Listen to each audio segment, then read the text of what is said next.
अगर ज़्यादा चकेंगे शिवरात्रि हो गया बालू खा जाएगा। हाँ 2-3 खाए ना बालू। जब यहाँ पे आपका कोई बीमार पड़ता है तो कैसे उसको आप ले जाते हैं?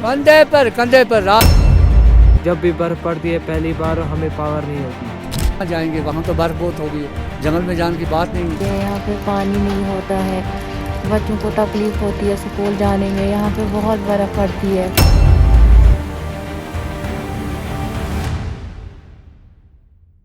ये कहानी है ठंड से ठिठुरते हुए हाथों की, खाली पड़े चूल्हों की और उन बंद दरवाजों की जिनके पीछे लोग जिंदगी की सबसे मुश्किल सर्दियां झेलते हैं। ये कहानी उन आवाजों की है जो इस बर्फ के नीचे दब गई, उन पैरों की है जो बर्फ में रास्ता खोजते खोजते थक गए। ये कहानी सिर्फ कुदरत की खूबसूरती नहीं बल्कि उसकी बेरहमी भी दर्शाती है।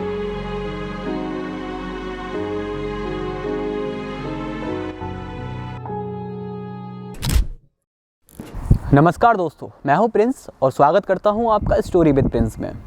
ये समय सर्दियों का चल रहा है और देश के अलग अलग कोने में अलग अलग टेम्परेचर वाली ठंड पड़ रही है। कहीं पे कोहरे वाली ठंड पड़ रही है जहाँ पे हाईवेज़ वगैरह पे लोगों को आने जाने में दिक्कतें होती हैं, और कहीं पे बर्फ़बारी हो रही है। जो पहाड़ी इलाके हैं वहाँ पर बर्फ़बारी हो रही है। और जो जिन क्षेत्रों में बर्फ़बारी होती है, जो टाउन और शहरों में रहने वाले लोग हैं उनकी बड़ी चाह होती है कि वो उन जगहों पर जाएँ, ऐसे इलाकों में जाएँ, पहाड़ी क्षेत्रों में जाएँ, ताकि वो उस बर्फ़बारी का लुत्फ़ उठा सकें। हो रही बर्फ़बारी में जो है अपने पल गुजारें और उस पल को जिएं, क्योंकि वो एक पल एक सपने की तरह होता है। लेकिन आज हम बात करेंगे अपनी कहानी में उस बर्फ़बारी के दूसरे पहलू की, क्योंकि जो एक एंजॉयमेंट वाली चीज़ है, जो एक वाइब आती है बर्फ़बारी के दौरान, उसका जो दूसरा पहलू है वो काफ़ी हिडन है, उससे बहुत सारे लोग अनजान हैं। वो ये है कि जो जिन क्षेत्रों में उस बर्फ़बारी होती है, जो वहाँ के लोकल स्थानीय लोग होते हैं, उनके सामने बर्फ़बारी हो जाने के बाद काफ़ी सारी समस्याएं पैदा हो जाती हैं। और उस जंग से, एक जंग की तरह वो जो है दौर उनके लिए बन जाता है। और उस जंग से वो कैसे लड़ते हैं और किस किस तरह की समस्याओं का सामना उन्हें करना पड़ता है, इस कहानी में, इस डॉक्यूमेंट्री के माध्यम से आज आप उसका दूसरा पहलू देखेंगे। आज इस डॉक्यूमेंट्री के आधार पर उस दूसरे पहलू से हम लोग पर्दा हटाएंगे। तो ये जो डॉक्यूमेंट्री है ये जम्मू कश्मीर के एक इलाके की है, जो कि हमारे सहयोगी मोहम्मद सलीद द्वारा हमें भेजी गई है। तो इसको पूरा देखने के लिए जुड़े रहिए हमारे साथ और देखते रहिए स्टोरी विद प्रिंस। बर्फबारी एक ऐसा दृश्य जो किसी सपने से कम नहीं लगता। शहरों और कस्बों में रहने वाले लोगों का दिल करता है कि वो इस जादुई नज़ारे को देखने के लिए पहाड़ों की ओर दौड़ पड़े। सफेद बर्फ की चादर में लिपटी वो हसीन वादियां, झिलमिलाती बर्फ और ठंडी हवा, मानो प्रकृति अपनी सबसे खूबसूरत तस्वीर हमारे सामने रख रही हो। लेकिन इस खूबसूरती के पीछे एक ऐसा अंधेरा भी है जिसे शायद ही कोई देखता है। जो पर्यटक इसे देखकर खुश हो जाते हैं वो इस सच्चाई से अनजान है कि बर्फबारी सिर्फ एक दृश्य नहीं बल्कि पहाड़ों पर रहने वाले लोगों के लिए एक जंग है। हमारे साथ यहाँ पे कुछ मकामी लोग हैं जो शाहजन में रहते हैं। इनसे जानने की कोशिश करेंगे कि क्या मुश्किलात का सामना करना पड़ता है जब यहाँ पे बर्फ़बारी होती है। अपना नाम बताइए। मेरा नाम नूर हसन है।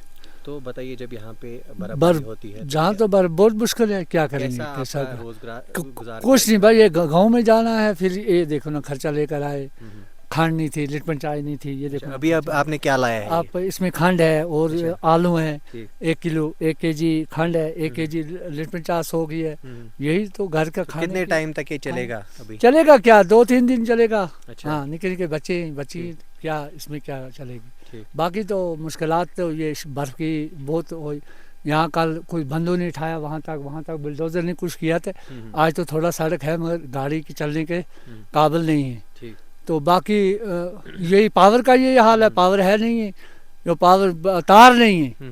पावर भी तो थोड़ी बहुत वो गवर्नमेंट का काम है, मगर फीस भी देते हैं। एसडीएम ने पार साल में कुछ थोड़ी तार दी थी, वो सुसुरी की ही सुजाविल तार सुधी थे, वो पार सियासी एसडीएम दुबल ये लागे टेस्ट पेड हुए सियासी करी तो हमारा उससे से लेके हमारे एग्रीमेंट करके इस वक्त ये पूछ लो इनसे। ये 4-5 बंदे यहाँ 6 बंदे, आप खुद देखो। अभी जब आपको चावल वावल पकाना होता है तो कैसे पकाते हैं?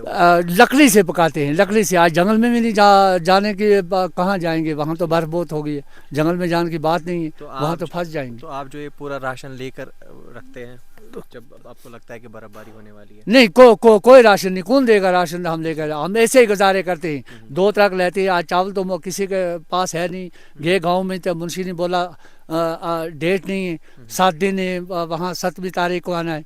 अच्छा, फिर किसी से उधर इधर गांव से मांग कर कश्मीरियों से तो वो लेते हैं, तो वही खाते हैं। अच्छा। तो चावल हमको कहाँ पूरे होते हैं चावल? नहीं, 4-5-6 ट्रक, किसी को 5 ट्रक है, उसको क्या चलेगा? क्या कहाँ से गुजारा होएगा? जिसको 10 बंदे घर में, उसको क्या गुजारा होएगा? यही हाल, मुश्किलात तो बहुत है यहाँ। पिछले दफ़े हमारा एमएलए साहब भी आया यहाँ, उसने भी यही बात देखा भी, सुना भी, पहुँचा यहाँ। हमारे यहाँ आज तक कोई नहीं आया, ये एमएलए साहब हमारा पहुँचा वहाँ त्राल से यहाँ, उसका बहुत बहुत शुक्रगुजार हैं। उसने भी बोला, मगर लेकिन फिर भी हम ऐसे ही हैं जैसे हैं। तो जब यहाँ पे आपका कोई बीमार पड़ता है तो कैसे उसको आप ले जाते हैं?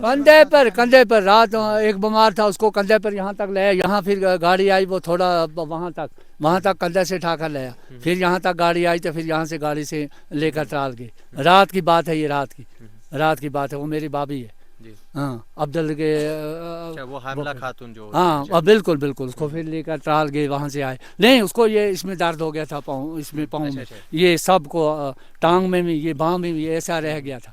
फिर हमने उठाया, वहाँ उसके बच्चे 2 उन्हें उठाया यहाँ से, फिर वहाँ तक गए, वहाँ फिर गाड़ी आई, फिर लेकर उसको त्राल। कितने किलोमीटर आपको ऊपर से नीचे लेके आना पड़ता है अगर कोई बीमार पड़ता है? वो देखो ना, 7 किलोमीटर है। ये सड़क तो ऊपर थी हमारी, ये सड़क ऊपर थी, ये फिर बाद में यहाँ तक बनाई थी, यहाँ छोड़ दी। यहाँ से ऊपर यो गाँव था, इसकी एक कटिंग हुई है, पैसे पकड़े हैं लोगों ने ज़मीन का, जो अखरोट आते हैं उनका पैसा बंद है, बाकी ज़मीन का पैसा सब ले गए। मगर एक कटिंग की है इसकी, वहाँ तक, वहाँ ऊपर देखो, वहाँ वे मकान उस तक कटिंग की है, मगर इन्हें यहाँ छोड़ी अधूरी, वही यहाँ गांव तो ऊपर है, यहाँ 4 घर हैं। कितने आप रहते हैं इस गांव में? कितने रहते हैं इसमें? तकरीबन इस वक्त 40 घर हैं, 40 घर हैं हम इस वक्त, 40 घर से ऊपर है, 40 घर से ऊपर। चलिए, शुक्रिया। तो यहाँ पर और एक बाशिंदे हमारे साथ है, आप बताइए अपना नाम। नूरिया गुजर। अच्छा, बताइए क्या क्या मुश्किलात का सामना करना पड़ता है, कैसे आप जिंदगी बसर करते हैं जब बर्फबारी पड़ती है? क्या मुश्किलात है इसमें? अगर तार दी तो पोल है नहीं। अच्छा। अगर 400 था तो 500 लगाया, 550 लगाया। अच्छा। तार है वो रखा है जावल, वो निका छोटी वो तार, हम रात उसको बांध कर कहते हैं, सुबह वो गिर जाती है। अच्छा। चावल हम रात रख लेते हैं, सुबह फिर जाते हैं। कोई बीमार पड़ जाता है तो उसको कंधे पर उठाना बुन, गाड़ी है नहीं, गाड़ी की सरबत रखी नहीं, गाड़ी उधर हम लाएंगे तो उसको 500 वो मांगता है। कहाँ से हम गरीब लोग बिछ कर बात खाते हैं, कहाँ से लाएंगे? अभी आप कहाँ से आए हो? अभी हमारे पहुँचू से। अच्छा। तो कितना दूर है आपके घर से? और है गाले ने 3-4 मीटर। अच्छा। उधर 7 मीटर 8 मीटर हो, तो वहीं से आप राशन वाशन लाते हैं? त्राक लाते हैं, हम कंधे पर कैसे उठाएंगे? अच्छा। गाड़ी होता तो उसमें बर्तन चावल तो ले जाएंगे, वो है नहीं। चल के पैदल भी टांगे भी टूट जाती है। तो बच्चे हैं हमारे, तो इस वक्त बैठे वो जाते थे, पढ़ते थे स्कूल में, इस वक्त बेचारे बैठे उधर घर में, छोटे बच्चे। किस वक्त बारिश बहुत हो जाती है, हम घर में निकल नहीं सकते। तो जो बच्चे आपके होते हैं वो कैसे पढ़ते हैं इसमें? वे स्कूल में पढ़ाते हैं, पहुँचू का। अच्छा, तो वहाँ से उनको जाना पड़ता है पहुँचू जाना पड़ता है। अच्छा। फिर वे बेचारे वो उधर शाम की भांग पड़ के फिर वे घर में पहुँचते हैं। अच्छा। छोटा बच्चा, उनको क्या? आपका जो ये राशन वाशन वगैरह होता है, कैसे आप ये लाते हैं? वो कंधे पर त्राक उठाते हैं। अगर ज्यादा चकेंगे तो निसवरात होगा, बालू खा जाएगा। अच्छा। तो बालू आते हैं कभी वहाँ पे? ओ बालू बहुत है, जल तो नीचे देखे ना बालू है। तो कभी किसी को बालू ने कुछ नुकसान पहुँचाया? हाँ, 2-3 खाए ना बालू इधर दूसगुण में। ठीक। हमारे गांव में 2-3 क्या कैसे करेंगे? छोटे हमारे पास है नहीं, हाथ है, हाथ से क्या बालू को पटाई करेंगे? हम गरीब के लोग मरने लगा, बिल्कुल खाने के लिए कुछ नहीं। कुरान की पोल लगाया हमने, किकर के पोल लगाए, गवर्नमेंट ने दिए वे लिख के वे खम्भे दिए, उधर तो जाके देख। कुल मिलके आपका कहना है कि बहुत ज्यादा परेशानी हो? हाँ, बहुत परेशानी। कोई सर्विस ध्यान रखो, गाड़ी शाड़ी हम गाड़ी में जाएंगे, वो है नहीं। ठीक, चलिए, बहुत बहुत शुक्रिया। तो ये थे हमारे साथ यहाँ के बाशिंदे जिन्होंने हमारे साथ बात की और जिन्होंने बताया कि कितनी मुश्किलात का सामना इनको करना पड़ता है जब भी यहाँ पे बर्फबारी होती है। शहरों में रहने वाले लोग जब बर्फबारी के नज़ारों को अपने फ़ोन की स्क्रीन पर देखते हैं तो दिल करता है कि इन अद्भुत दृश्यों को अपनी आंखों से देखें। ठंडी हवाओं का स्पर्श और हर तरफ फैली स्वर्ग जैसी शांति, शहरों के लोग इसे देखने के लिए तरस उठते हैं। लेकिन दूसरा पहलू, पहाड़ों की बर्फीली वादियाँ देखने में जितनी सुंदर, असलियत में उतनी ही कठिन। जहाँ लोग सफ़ेद चादर से ढकी इस धरती को निहारने के लिए आते हैं, वहीं इन बर्फीले रास्तों पर जिंदगी हर रोज एक नई चुनौती बन जाती है। इस जादुई दृश्य के पीछे छुपा है एक कड़वा सच जो कभी दिखाई नहीं देता। तो अभी बर्फबारी पड़ी है तो क्या क्या मुश्किलात का सामना करना पड़ता है? मुश्किलात तो बहुत सामना करना पड़ता है। यहाँ पर कोई जब बर्फ़ पड़ता है रोड पर बर्फ़ नहीं उठा रहे हैं। आधी को कल परसों उठाया था, फिर आधी हमने लेबर लगा दिया, फिर उठा दिया। और यहाँ पर पानी की मुश्किलात हो जाती है, पावर की मुश्किलात हो जाती है। जब भी बर्फ़ पड़ती है पहली बार हमें पावर नहीं होती है। ये चावल वावल पकाते हो, कैसे पकाते हो थोड़ा बताओ? हम ये जो पकाते आप लाते हो लकड़ी वगैरह कहाँ से, कैसे, वो लकड़ी बताओ। हम जंगल से लाते हैं, हमें गैस नहीं है, हीटर नहीं है, हम जंगल से लाते हैं, हमें चूल्हा जलाना पड़ता है। तो अगर पावर होती तो फिर हम हीटर लाते, गैस भी हमें नहीं दिया, गैस तो सिलेंडर अभी हमें जब नहीं दिया। यहाँ पे जम चुके होते हैं तो फिर कैसे आप पानी लाते हो, कहाँ से लाते हो? जब जम जाता है फिर हमें जहाँ से पानी शुरू किया होता है वहाँ से जाके लाना पड़ता है। हमारी माँओं बहनों को और बहुत मुश्किलात का सामना करना पड़ता है। कितना दूर जाना पड़ता है? लगभग 1 किलोमीटर जाना पड़ता है। ठीक। हाँ, और क्या क्या मुश्किलात है यहाँ पर? और यहाँ पर हमें लकड़ी लानी पड़ती है ऊपर से, जंगल बहुत दूर है, हमें गैस चाहिए। बताइए क्या क्या मुश्किलात आते हैं सर्दियों के मौसम में? यहाँ पे हमें बहुत मुश्किलात आते हैं। यहाँ पे पानी नहीं होता है, बच्चों को तकलीफ़ होती है स्कूल जाने में। यहाँ पे बहुत बर्फ़ पड़ती है और हमें यहाँ पे पानी भी नहीं होता है। हमें पानी लाने दूर एक नदी है यहाँ पे, वहीं पे जाना होता है। बहुत मुश्किलात का सामना करना पड़ता है हमें यहाँ पे। और यहाँ पे लकड़ियाँ नहीं है, हमें लकड़ियाँ जंगल से हम लाते हैं। अगर कोई बीमार यहाँ पे पड़ता है तो यहाँ पे दूर दूर से कोई हॉस्पिटल नहीं है जहाँ पे हम जाएं। यहाँ पे हमें बहुत तकलीफ़ होती है, ना रोड है ना कुछ है, कहाँ जाए क्या करें हम, किसको हम बोले। यहाँ पे कोई नहीं आता है जिसको हम बोले। यहाँ पे पावर नहीं है, यहाँ पे सड़कें नहीं है। यहाँ पे हम लकड़ियाँ जंगल से लाते हैं, बहुत दूर है यहाँ से जंगल, वहाँ से लाना पड़ता है। और पानी तो यहाँ पे है ही नहीं। यहाँ पे दूर एक नदी है, वहाँ पे थोड़ा सा पानी होता है तो हम वहीं पे पानी लाते हैं। बहुत मुश्किलात का सामना करना जब कोई पड़ता है। बीमार पड़ता बहुत। है तो तब क्या करते हैं? देखिए जब यहाँ पे कोई बीमार पड़ता है तो हमारे जो यहाँ पे मर्द है वो ले जाते हैं कंधों पे। अगर कोई बुज़ुर्ग होगा तो वो कंधों पे ले जाते हैं उनको। यहाँ रहने वाले लोग बताते हैं कि जब बर्फबारी होती है तो उनके पास ना तो हीटिंग का पर्याप्त साधन होता है और ना ही पर्याप्त भोजन। कई बार तो मरीजों को अस्पताल पहुंचाना भी असंभव हो जाता है।